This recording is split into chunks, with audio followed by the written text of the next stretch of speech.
দেখেন, আমরা শুধু অনেকেই বলি যে সালমান শাহ আমাদের একটা প্রিয় নায়ক, সালমান শাহ আমাদের সুপারস্টার। এটা আমরা বলি। কিন্তু কাজে কয়জনে আসে? তাই ডিএমআর সুপার গ্রুপ চাচ্ছে যে সালমান শাহকে বুকে লালন করে এবং উনার কিছু ছোট, ছোট স্মৃতি এবং হিস্টোরি গুলো আমরা যেন আমাদের শর্ট ফিল্মে তুলে ধরতে পারি। সেটাই হচ্ছে আমাদের মূল টার্গেট। এর জন্যই আমরা ডিএমআর সুপার গ্রুপ একটি সংগঠন হয়েছি। একটা আমাদের ইচ্ছা এবং পথযাত্রা হচ্ছে আমরা চাই সালমান শাহর সমস্ত স্মৃতিগুলো নিয়ে যেন আমরা এগিয়ে যেতে পারি। কারণ আমিও তো সিলেটের সন্তান। সবকিছুর পর সালমান শাহ যেমন সিলেটের সন্তান, আমিও সিলেটের সন্তান। আমরা কি কিছু পারি না করে দেখাতে?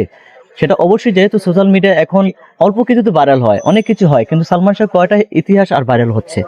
কিন্তু নতুন করে কিছু আসছে না। তাই আমি চাচ্ছি যে নতুনভাবে যেন কিছু আবার গঠন হয়। যেন সবাই যেন বলতে পারে না সালমান শাহ এখনো মরেনি। সালমান শাহ জীবিত। যেমন আমি ব্যানার লিখেছি, আমি আছি তোমাদের মধ্যে।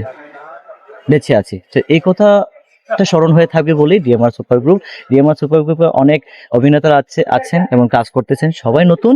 উনাদের জন্য আপনারা সবাই দোয়া করবেন। কারণ ওরা কখনো আমি বলব যে উনারা প্রফেশনাল অ্যাক্টর নয়। উনারা আমার ক্যামেরায় ফার্স্ট আসতেছে এবং চেষ্টা করে যাচ্ছে যে ভালো কিছু দর্শকদের উপহার দিতে। যেখানে সোশ্যাল মিডিয়ায় এখন খারাপ, খারাপ ভিডিওগুলো ছাড়ছে, কিন্তু অনেক কিছু হচ্ছে, অনেক কনটেন্ট আসতেছে। সেখানে কেন আমরা ভালো কনটেন্ট দিতে পারতেছি না? কারণ আমাদের ব্যর্থতা। তাই আমাদের এই ডিএমআর সুপার গ্রুপের যাত্রা হচ্ছে সালমান শাহকে বুকে লালন করা এবং সোশ্যাল মিডিয়াকে ভালো কিছু উপহার দেয়া। আপনি গিয়েছেন, আপনি কি বিষয়গুলো দেখেছেন, আপনার কেমন লেগেছে? হ্যাঁ, সালমান শাহের আম্মা তো উনি সালমান শাহর কথা একবার বলেন, তিনবার কাঁদেন। এরকম পরিস্থিতি উনার এখনো। একজন মা ছেলে হারিয়েছে। আমি ব্যক্তিগত জীবনে আমি 3 ছেলে সন্তানের মা। তো ওইটা আমার 3 জন ছেলে সন্তান আছেন। আমি বুঝতে পারি যে একজন মা তার ছেলেকে হারালে কত কষ্ট। কিন্তু স্বাভাবিক পর্যায়ে হারালে এক ধরনের কষ্ট, অস্বাভাবিক পর্যায়ে হারালে অন্য ধরনের কষ্ট। এটা তো শুধু সালমান শাহের মায়ের নীলাখালার কষ্ট না, এটা আমাদের সিলেটবাসীর কষ্ট, বাংলাদেশবাসীর কষ্ট। কারণ যারা কৃষ্টি কালচারাল সাইডে আছেন তারা বুঝতে পারবেন যে সালমান শাহ একজন কিংবদন্তি বাংলাদেশ থেকে হারিয়েছেন। তার জায়গাটা আবার জায়গায় অন্যজন যাওয়া কিন্তু অনেক কষ্টসাধ্য।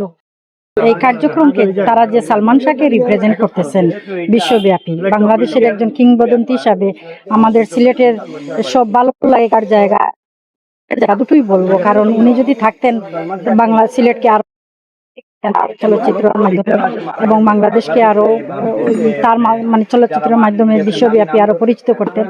তো আমাদের সিলেটের কিংবদন্তি তথা বাংলাদেশের একজন কিংবদন্তি আজকে আমাদের মাঝে নাই। ডিএমআর গ্রুপকে আমি এর জন্য সাধুবাদ জানাই, তারা যে এই কিংবদন্তি নিয়ে কাজ করতেছেন এবং তাদের যে আত্মপ্রকাশের দিনটা আজকে এই সালমান শাহর বাড়িতে, যেখানে তার পদচারণা ছিল, যেখানে তিনি বড় হয়েছেন, সেই জায়গাটা কুমকুম মামা ওইখানে তার মামা উপস্থিত আছেন, সেই জায়গাটা চয়েস করার জন্য আমি ডিএমআর গ্রুপের উত্তরোত্তর অনুরোধ কামনা করি এবং সালমান শাহের আত্মার মাগফিরাত কামনা করি। দেখেন, মা এমন এক জিনিস, তার মা আজকে 29 বছর থেকে উনি অসুস্থ এখন। মহামান্য আদালত তো রায় প্রদান করছেন যে এটা আত্মহত্যা না, এটা পরিকল্পিত হত্যা। এখন হত্যাকারীরা ঘুরে বেড়াচ্ছে, আইন কি করতেছে, আমরা কি করব? আইন, আপনারা সোচ্চার হন, মিডিয়া যারা আছেন আপনারা বলেন, আপনারা লেখালেখি করেন, আপনারা প্রতিবাদী হন। আইন দুর্বল আমার কাছে মনে হয়, আইনের সঠিক প্রয়োগ নাই। কারণ যদি চুরি হয়, আইনের লোকজন ইচ্ছা করলে এটা 10 মিনিটের মধ্যে উদ্ধার করতে পারে। তার জিনিসটা দাঁড়ায় কি সদিচ্ছার অভাব। হ্যাঁ, সালমান শাহ যেদিন মারা যায় সেই দিন রাত্রে ঘরে কে ছিল? তার বডিগার্ড ছিল আবুল, ডলি, মনোয়ারা, এই 3 জন ব্যক্তি উপস্থিত ছিল। বাদ দিলাম আর কেউ না। আর ছিল কে? সালমান শাহর ওয়াইফরেও বাদ দেন।